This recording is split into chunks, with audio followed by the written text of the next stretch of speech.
Welcome to Allies or Enemies. I'm Jess. And I am Sean, and today we are talking about the expansions for Heat Pedal to the Metal. And so that's going to be both of the currently available ones, that is Tunnel Vision and Heavy Rain. And both of these expansions were provided for review, but the thoughts in this video are all our own. Both expansions are designed by Asger Granerud and Daniel Skjold Pedersen, and each one increases the player count by 1. So if you're playing with both expansions, Heat can play up to 8 players. Each one also contains a game board that is double-sided, so you get 2 different tracks. It also has a whole bunch of cards, a racing car that gets added in different player colors, and new mechanics. Let's take a look. So if you're watching this video, we assume you've probably already played the base game of Heat, but just in case you haven't, I'm going to give you a real quick rundown of how it plays. So basically what this is, it's a racing game, and you're racing by using cards. Each round you're going to have 7 cards in your hand. You're going to be in a gear from 1 to 4. That is going to tell you how many cards you can play.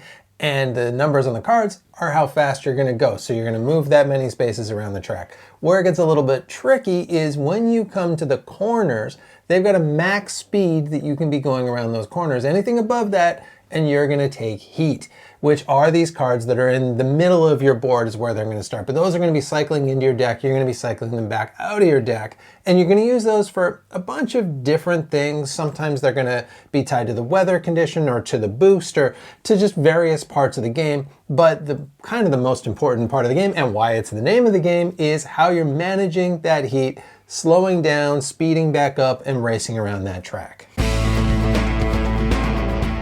Both expansions really lean into having to manage heat during your corners because they introduce chicanes. And chicanes are when you have 2 corners back to back with very few spaces in between. So it's more of like this S that you're trying to thread your way through, and you have to slow right down. Some of those chicanes base value is like a 2, and that's quite slow. So you're really going to want to try and plan ahead and manage those chicanes and the corners that are coming up. And I like that a lot. I think that is a really interesting mechanic. I think it does a good job of reflecting Indy car racing, where there are a lot of those. There are a lot of those S's that you're going through. And it makes that heat, which is the whole point of the game, even a bigger deal. And you really have to get basically all of that back before you're hitting those corners, because it's so easy to get caught in between. And if someone gets through both and no one else does, they're gonna at least win that lap. Yeah, and I'm finding that with the chicanes, I'm more likely to overspend heat to go around the corners. Whereas I feel like before I maybe held back a bit more, but it is necessary or else you're gonna get left behind.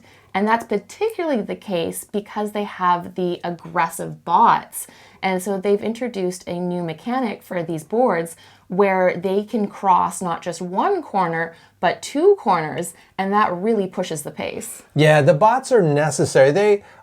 It's not necessarily that they're harder, it's that they are better, but they have to be for these boards. Otherwise, they would just get left behind because they get stuck in those corners. But they really do push you, and I think they did a really good job actually with how they implemented the bots into the base game, because we use them every time. Even if we're playing with like 3 or 4 players, we're still going to use the bots. And now because you've got 8 possible players, because you've got those 2 new player colors plus the 6 other cars, you can always run an 8-car race using 6 of those bots. And we always will, because they're pretty easy to use. But I do think that what they call aggressive bots, being able to go through 1 corner, or in I think 1, maybe 2 cases, actually through 2 extra corners, those really do push you to play the maps kind of how the maps want to be played. Yeah, and it is interesting because I don't think it was as necessary in the previous boards, other than apparently Great Britain, because it does mention if you have the Great Britain board,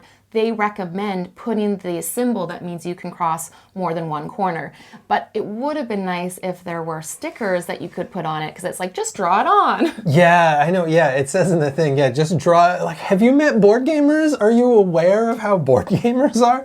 There's no way someone's drawing it on. Maybe there's someone out there who has the artistic talent and drew it on nicely, but it would have been really nice to have a sticker for, I think it's just 2 of them on the Great Britain board, and I don't think that there's any for any of those other boards. But let's actually talk about those tracks, because that's kind of the biggest thing that you're buying here is those 4 different tracks. So let's go into those one by one.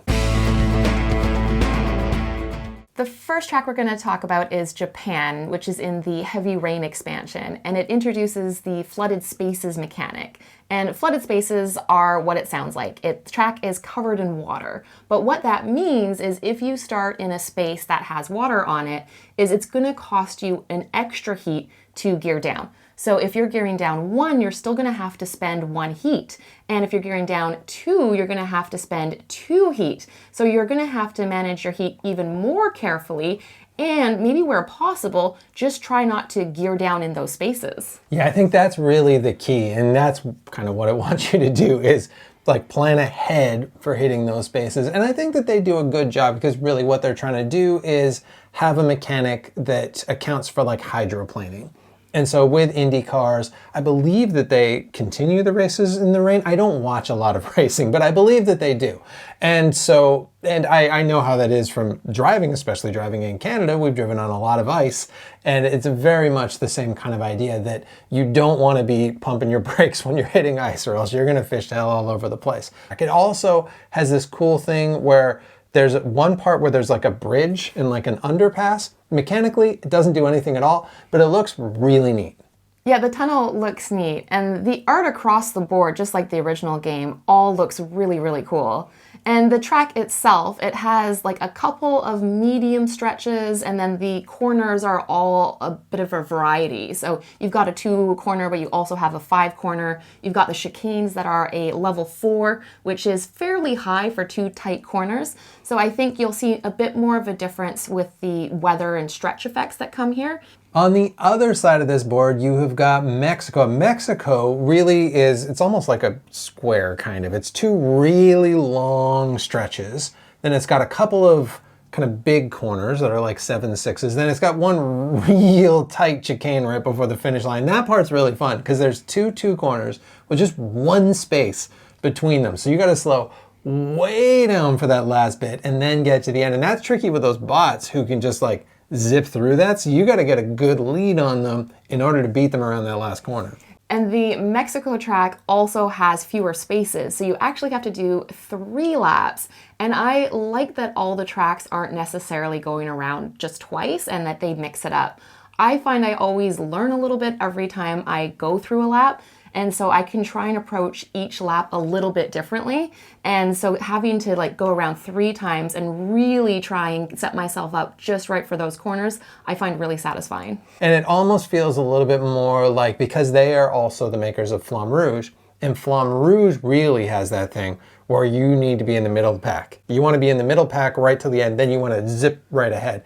And this track feels a little bit like that. You want to just stay with everybody. You don't necessarily need to be in the peloton or whatever a car race version of a peloton is, but you got to put yourself in a place where you've saved up enough heat, you're in the right place that you can just shoot around that last corner. The next track, Spain, comes in the Tunnel Vision expansion, and it introduces the new tunnel vision mechanic. And whenever you're in a space that's in a tunnel, you can't discard, even if things would normally let you discard. So like usually at the end of your turn, you can get rid of cards that you maybe don't want to hold on to and get new ones. That can't happen in a tunnel, meaning you're stuck with what you've got. Yeah, and this one also has a lot of corners. There are like, 12 corners, I think. There's 2 different chicanes. There's a whole bunch of corners that are like 2s in this, and it's just 1 lap. It's one real big lap where you've got all of these corners, you've got all of these tunnels. There's like a lot of different bits, a lot of different kinds of track in this, because there's also a really long stretch on the top before you hit back into all these little corners that you're going all the way through. So I do like this one. I like how different it feels, especially from those first 2 that we just talked about as well, where one of those was 3 laps around, one of those had kind of the mix of the stretches but the longer corners. This is tight corners, and there's very few times that you can discard cards, which is great. Panels take up about a quarter of the spaces, so you definitely have to factor them in. That being said, I don't think I really take advantage of the discarding as much as one could, so I don't find they affect me too much. But what I find really interesting is that it's only one lap. And that can feel really stressful if you get off to a slow start, because like psychologically it feels less likely that you can catch up. And then the last map we're talking about, also from Tunnel Vision, is the Netherlands. And this one has got one very, very long stretch. One of the longest stretches, I think, maybe the longest of any of the tracks. And it only has 5 corners. And I think the shortest one's a 3. And then it's got a chicane of 5s and then a long one of 8. But it really is about that one long stretch. And this is a 3-lapper. So you're going to be going fast most of the time on this track. And I think that's interesting that they generally do a good job with this with heat, is that the ones on both sides of the board, the two tracks, tend to kind of be like a yin and yang. They tend to be kind of opposites. Yeah, like on the other side you're going once, this one you're going around 3 times. You're really putting the pedal to the metal and you're trying to go fast because there are so few corners that are low numbers. Having only 3 corners means you can probably stay in a pretty high gear throughout most of the race. And so you're going to be trying to stay, where possible, on gear 3 and 4 so you can take full advantage, particularly when it comes to that long stretch. There are also advanced upgrade and sponsorship cards for each one of these expansions. So Tunnel Vision has a thing that's called drafting. And drafting is it's what you'd think it is if you've watched any sort of race. It's when you get behind something, you're in the draft, you can catch up to it. And that's what this is. And it is the thing that has the most questions on BGG, we noticed, because we also had those questions. But it is actually fairly simple. It's just that there's a number on the card. That's how far you have to be behind the closest car to catch up to that car. So if you've got like a 2 draft, you need to have 2 spaces between you and that car. Then you zoop up to that car. Then now that you're next to that car, you can also slipstream around that car. And so that is a really nice kind of literal catch-up mechanic. Yeah, and it is very situational, and it's interesting because you never know where all the cars in front of you are going to end up. So you're playing it hoping that you have made the right guess and that you'll be able to take advantage of it. For the heavy rain, the mechanic that they introduced on the same cards, the upgrades and the sponsorship cards, is super cool. And so for super cool, when you play a super cool, it then means you can take heat that's in your discard pile and put it back in your engine. And that's really helpful, particularly for the courses with a lot of tight corners where you're going to be spending a lot more heat. It's great that you can like put it back in your engine so easily. Yeah, it's nice because usually you can't deal with your heat until you've cycled through all your cards and you've got it into your hand, and then you can start to slow down and find ways to get rid of that heat. One thing though to note with that, and something that I did definitely cheat with in our first race, is you got to remember that you don't get heat from your corners until I think it's like the last step that you have in your turn, your last or the second last. So you actually can't use that on the cards that you just immediately got heat for, because what I was doing was taking my heat as I went around the corner and then being like, now I use my super cool, I put it back into my heat deck. You can't do that, but you can do that on the next turn, and it is really helpful that you don't have to cycle that heat all the way through. You can just get it over there, next turn, get rid of it, and that helps a lot on those tight corner tracks. The other thing it introduces for both expansions are more stress and more heat cards, and that's needed when you are able to play with more players.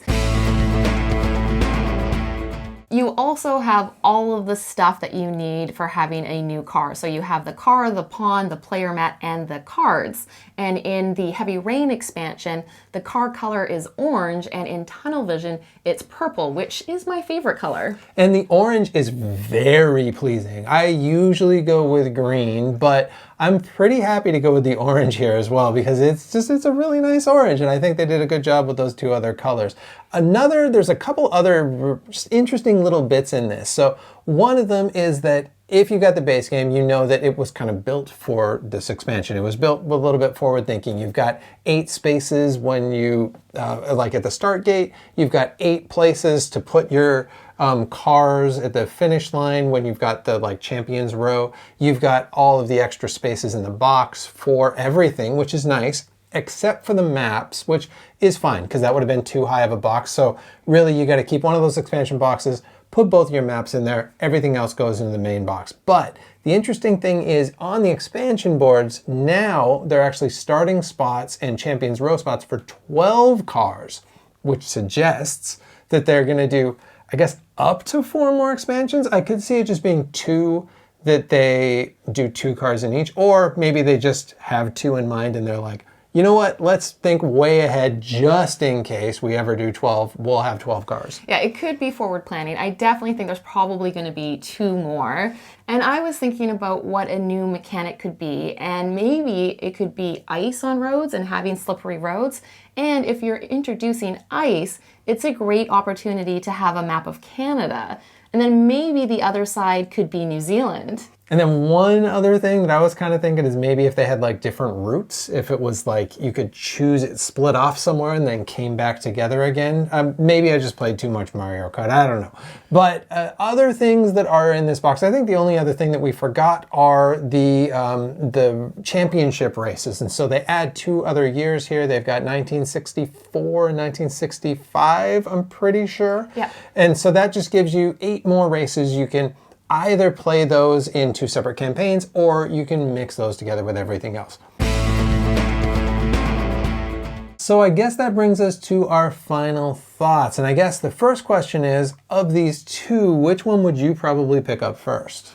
I think I would probably go with the Heavy Rain expansion first. And the reason for that is I did find that the flooded spaces affected me more than the tunnels. So I thought it was really interesting playing on the Japan track and having to spend heat to gear down. Whereas because I don't discard cards a lot, I wasn't as affected for the tunnels.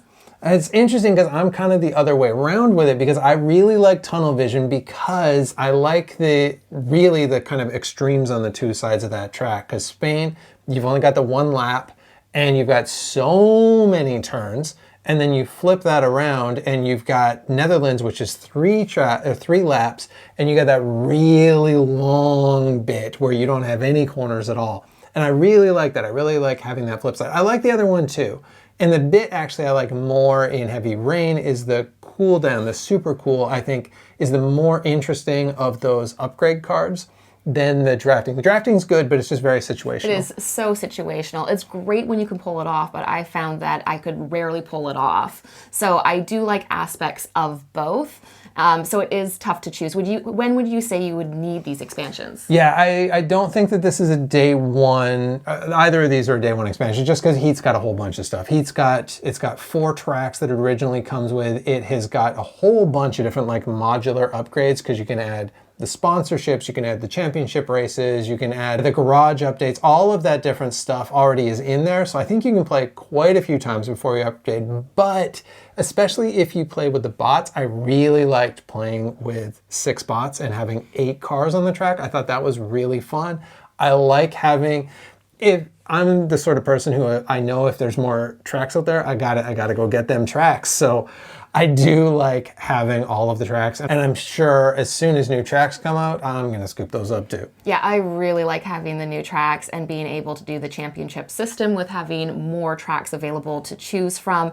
And it is interesting because we do tend to just play at 2 players, but we still are using 8 cars. So for other players, the benefit might be that it allows you to play with like 8 real players. We just haven't had the opportunity to do that ourselves.